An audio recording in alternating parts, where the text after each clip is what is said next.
La Cour constitutionnelle a notifié le président Félix Antoine Tshisekedi Tshilombo sur sa décision et l'autorise à prêter serment comme le président élu.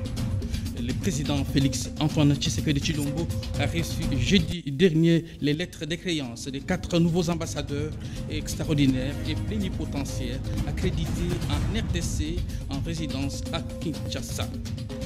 Préparatif de la Coupe d'Afrique des Nations 2023, le ministre des Sports et Loisirs, François-Claude Kaboulou, a eu une causerie morale avec les léopards de la RDC et à titre symbolique, ce dernier a remis les maillots aux joueurs.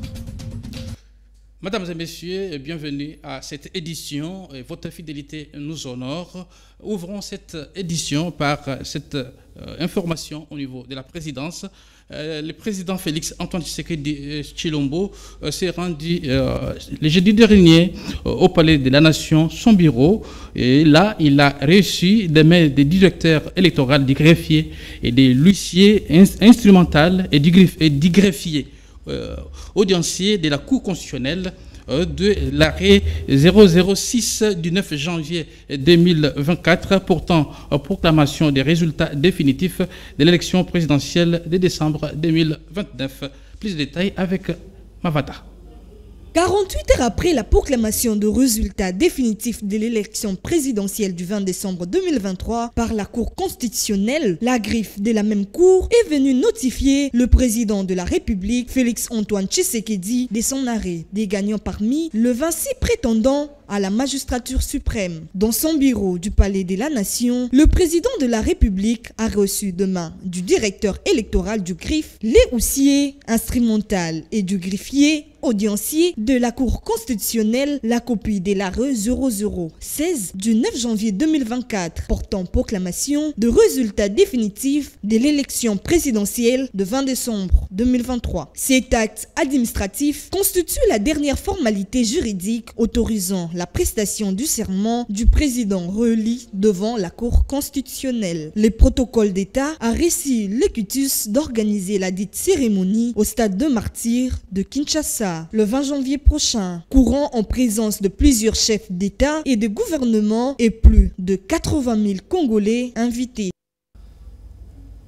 Dans un même registre, le président de la République, Félix Antoine Tshisekedi, le jeudi dernier, a reçu les lettres de créance des 4 nouveaux ambassadeurs extraordinaires et plénipotentiaires accrédités en République démocratique du Congo en résidence à Kinshasa. C'était au cours d'une cérémonie protocolaire organisée au Palais de la Nation. Leslie Mavata y était pour le compte de la Communication Plus Télévision. 2 jours après la confirmation de sa réélection par la Cour constitutionnelle, le président Félix Tshisekedi a reçu jeudi dernier les lettres de créance des 4 nouveaux ambassadeurs extraordinaires et plénipotentiaires accrédités en République démocratique du Congo avec résidence à Kinshasa. C'était au cours d'une cérémonie protocolaire organisée au Palais de la Nation. Le premier, M. Nicolas Berlanga Martinez, est multilatéral de l'Union européenne. Il était coordonnateur principal de l'Union européenne pour la sécurité maritime dans le golfe de Guinée. Bien avant, il a été ambassadeur de l'Union européenne en Somalie et au Togo. Il a également été conseiller chef de coopération au sein de la délégation de l'Union européenne au Cameroun. Les 3 autres diplomates sont bilatéraux. Parmi eux, M. Ogawa Hidetoshi du Japon. Avant la République démocratique du Congo, il était ministre chef de mission adjoint près l'ambassadeur du Japon en Belgique et la mission du Japon après l'OTAN. Il a aussi été conseiller du secrétariat du cabinet et directeur de la stratégie internationale au Centre national de préparation aux incidents et stratégie pour la cybersécurité ainsi que directeur de l'information et de la communication du ministère japonais des Affaires étrangères. De son côté, M. Antonio Papadopoulos, né à Bunia, nord-est de la République démocratique démocratique du Congo. Il est ambassadeur de la Grèce. Il était directeur de la direction de relations économiques bilatérales avec le pays de l'Europe du Sud-Est. Il est par ailleurs été premier conseiller. Il a par ailleurs été premier conseiller à la présentation permanente de la Grèce auprès de l'Union européenne. A également été premier conseiller, chef de mission adjoint et consul à l'ambassade de Grèce à Kiev en Ukraine. Le dernier, monsieur Jung Hong-gen, est originaire de la Corée du Sud. Il était ministre et consul général à l'ambassade coréenne au Royaume-Uni de Grande-Bretagne et l'Irlande du Nord. Il a également occupé le poste du directeur général de la coopération internationale au ministère de la Santé et Affaires sociales et celui de coordonnateur principal des affaires étrangères au bureau de coordination de politique gouvernementale. Là, c'est le timbre vocal de Leslie Mavata. À présent, rendons-nous au niveau de la province du Katanga, poursuivant sa mission d'itinérance dans la région du Grand Katanga. Le vice-premier ministre de l'Intérieur, Sécurité et Affaires coutumières, Maître Peter Kazadi, est arrivé le mercredi dernier donc, à Kalemi, chef-lieu de la province de Tanganyika, pour évaluer la situation sécuritaire dans cette partie du territoire national. Gianni Mangazita était là pour le compte de Communication Plus. Dans le cadre d'une mission d'évaluation de la situation sécuritaire en RDC, lui confiée par le chef de l'État Félix-Antoine Tshisekedi Tshilombo, le vice-premier ministre, ministre de l'Intérieur, Sécurité et Affaires coutumières, est arrivé à Kalemi hier mercredi 10 janvier 2024 en provenance de Kamina et Olomami. Sur place, le VPM a déclaré devant la presse qu'il est venu évaluer ensemble avec les responsables de la province la situation sécuritaire sur cette partie de la République démocratique du Congo. J'ai été inspecté la situation sécuritaire. Je me suis dit de passer aussi ici pour évaluer l'état sécuritaire et savoir comment va la province du point de vue sécuritaire. Et nous avons échangé avec le conseil provincial de sécurité, on m'a signalé et moi-même j'ai constaté que la ville est calme, à part quelques petites menaces, l'œuvre de certains politiciens à mal de positionnement, mais sinon la situation générale est bonne. J'ai tenu à féliciter le Conseil provincial de sécurité pour l'ordre maintenu, pour la sécurité assurée à nos populations. Et ici, j'en profite pour lancer un cri à la population tout entière pour les rappeler que chaque citoyen congolais ou même l'étranger qui habite notre pays doit être un agent de sécurité. Nous devons tous travailler pour la sécurisation parce que s'il n'y a pas la sécurité, il n'y a pas de développement, il n'y a pas d'avancement sur tous les plans social, politique, culturel. Rien ne peut avancer sans la sécurité. Voilà pourquoi je demande à la population d'être vigilant, comprendre que la province de Tanganyika et que cette longue frontière constitue une menace qu'il faut tenir compte et maintenir le niveau de la sécurité au maximum pour faire face à tout ennemi extérieur. Vous savez, le pays est en guerre, nous sommes convoités par tous les pays, donc nous avons des devoirs légitimes, des devoirs sacrés de contribuer à la sécurisation de notre territoire. C'est donc que Dieu nous a dotés, riches en minerais et en matières rares, ce qui nous vaut la convoitise de beaucoup de puissance.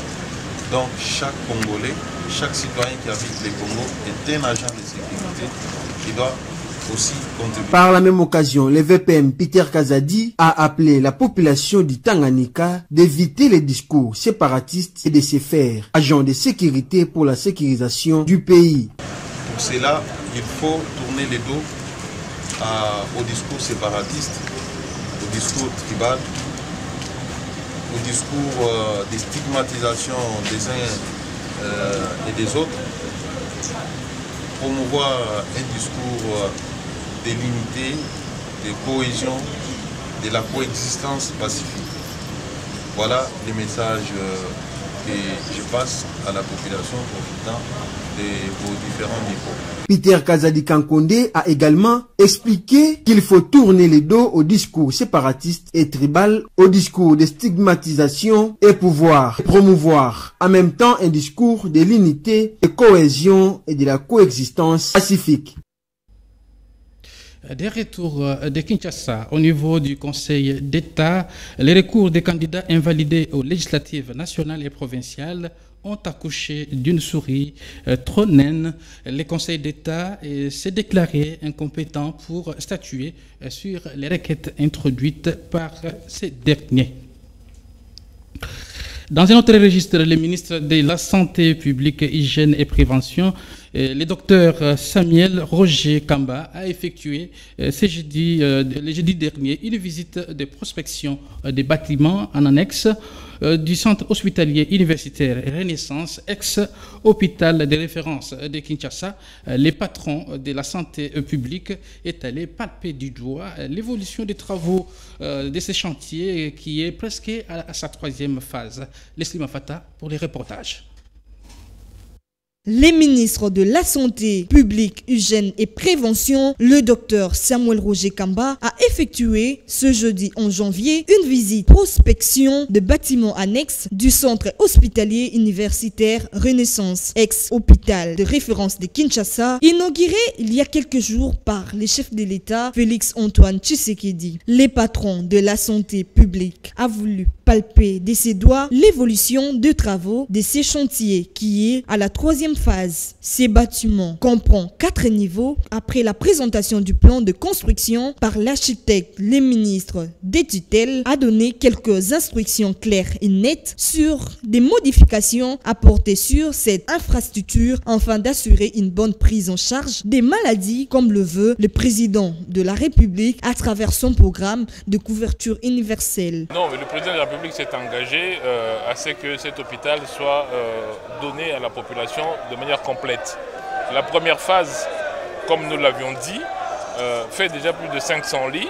Et je répète, c'est l'équivalent de 2 fois Ngaliema. C'est la première phase. Mais il reste encore les autres phases.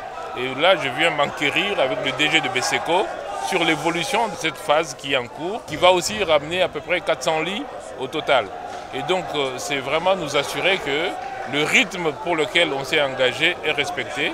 Et pour l'instant, on peut dire que le rythme est respecté. Le centre hospitalier universitaire Renaissance contiendra 2500 lits au total, dont 550 déjà réceptionnés, puis s'en suivra 400 autres lits. Les travaux seront exécutés jusqu'au mois de juin prochain. Ces nouvelles hôpital fait partie du système de couverture santé universelle. Pour rappel, le projet de construction du centre hospitalier universel de Kinshasa s'inscrit dans le cadre de rénovation de structures sanitaires de la République démocratique du Congo, exécuté par le Bureau central de coordination BSECO. En page sportive, préparatif de la Coupe d'Afrique des Nations 2023, le ministre des Sports et Loisirs, François-Claude Kaboulou-Mwana Kaboulou, a eu une causerie morale le jeudi dernier avec les groupes d'animation des différentes structures de soutien au léopard de la RDC à l'occasion de cette messe de la remise à titre symbolique des maillots. Ils vont arborer lors des prestations des léopards à la Cannes en Côte d'Ivoire. Estima Vata pour les commentaires.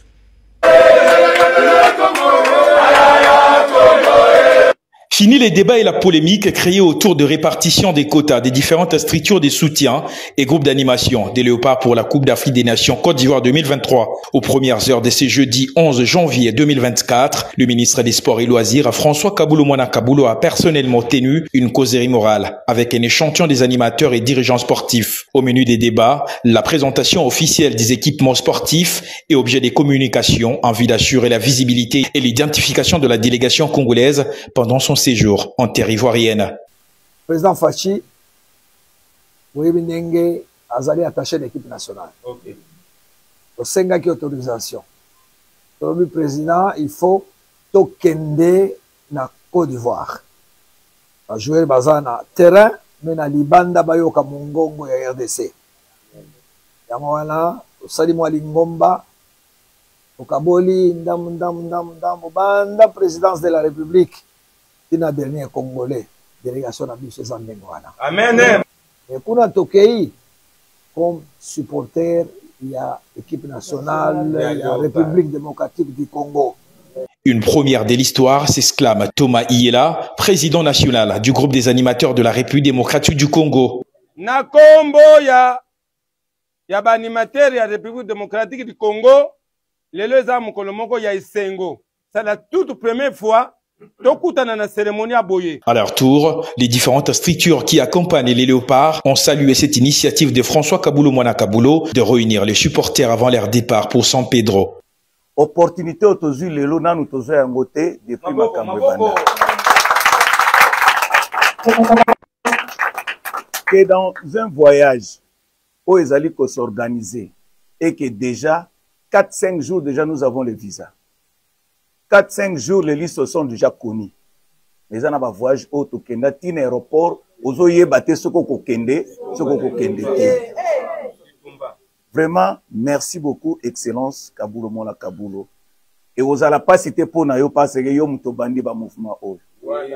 Yangwane za nango pas citer za facile. Donc c'est-à-dire na lelo yo faut que tiaka moto nyoso na place na yé. Amen.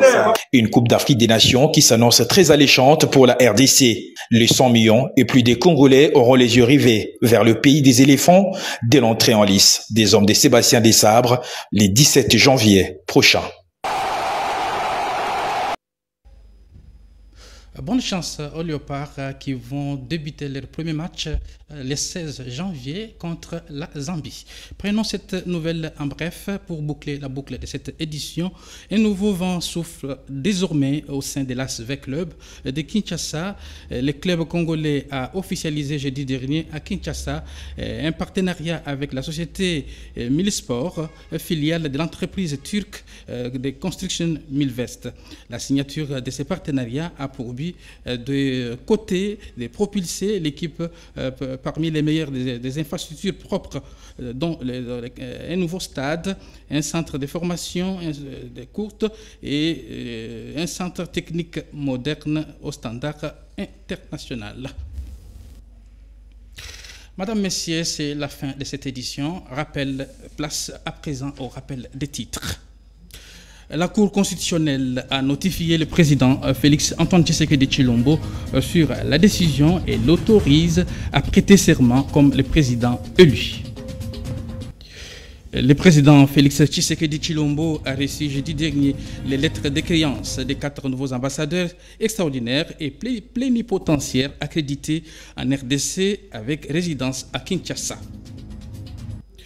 Préparatif de la Coupe d'Afrique des Nations 2023, le ministre des Sports et Loisirs, François-Claude Kabulo Mwana Kabulo, a eu une causerie morale avec les Léopards de la RDC et à titre symbolique, ces derniers ont reçu leur maillot. Voilà, mesdames et messieurs, c'est la fin de cette édition. Merci de l'avoir suivi et bonne suite des programmes sur nos antennes.